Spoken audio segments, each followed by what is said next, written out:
Nutrition information can be so confusing, and as advanced as we are medically and scientifically, the question remains, what foods should we eat to achieve good health? Believe it or not, in the 1950s, sugar was actually touted as an energy and weight loss aid. In the 1990s, the fat-free craze took over. And in early 2000, carbs became the biggest threat of all. When it comes to our overall health, we've been given mixed messages as well. Eggs were once the villain, and now they're seen as a great protein source. And it was just a generation ago that tropical oils, including coconut oil, were deemed a serious risk to heart health. Doesn't it all seem very hard to swallow? And how do we determine the health from the hype? So what should we be putting in our bodies? The two things on the hot plate today, eggs and coconut oil. And we're joined by cardiologist Dr. Andrew Freeman and Dr. Michael Miller, co-authors of a controversial new paper about our diets, who join us with their findings. Because what I love is, we'll start with eggs. Are they good? Are they bad? Some say yes, some say no. And I love that you two, as cardiologists, came together and we're looking into foods that we should and shouldn't eat. But the two of you don't even agree on eggs, which is fascinating. Yeah, it's an interesting thing. We actually went to breakfast this morning. Michael and I are friends, but we do have different viewpoints. He had eggs, I had oatmeal.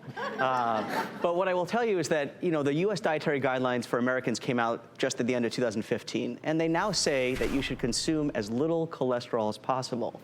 And the average egg has about 200 milligrams of cholesterol, so that's one right there. Some very large studies and some meta-analyses, which are studies of studies, show that when you eat more eggs, you're more prone to developing diabetes or worsening diabetes, believe it or not. And so it seems that eggs are the most concentrated source of choline in the American diet, and that choline, in some studies from Harvard, appears to be linked to prostate cancer. In other studies, seems to be linked to colon cancer. And there's a whole body of evidence that's now emerging on all the different biomarkers and precursors, and choline in particular. But don't we need choline? I mean, choline is a precursor. Eggs. I eat eggs for the Some choline. people are taking choline when they eat eggs. And then maybe Dr. Miller, you can speak to this, because I know you have a differing view of eggs. And so I have a much different view on eggs. And as it turns out, first of all, the egg whites have a lot of protein and vitamins and really good, but it's that egg yolk that contains some cholesterol. But what we've come to appreciate is that the amount of cholesterol in an egg has been reduced by about 50% over the course of the last 30 to 40 years for a number of reasons. One was the way cholesterol was measured in eggs was not as accurate as it appears to be now. So in effect, a recent study came out to show that cholesterol content in an egg is somewhere closer to 150 to 160, and that continues to improve. It was about 200, maybe about 10 years ago, and it was close to 300 back in the 1970s. But I think the other important point to consider is the egg yolk. So you have choline in there. You also have vitamins, really good vitamins. And you're actually saying choline in there is a good thing. yeah, and that's what.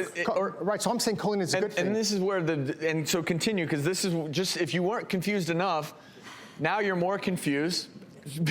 Because Dr. Freeman's saying, okay, choline. Well, I think it goes back to some of the studies, though, right? Because you can cherry pick studies sometimes, and you can find what you're looking for. And I think there's so much controversy. True, about... but I would comment, though, the choline content in a lot of these foods, you can get choline from lots of sources. This is a very concentrated source. You know, a study out of Harvard, just 2.5 eggs per week raises your risk of prostate cancer by 80%.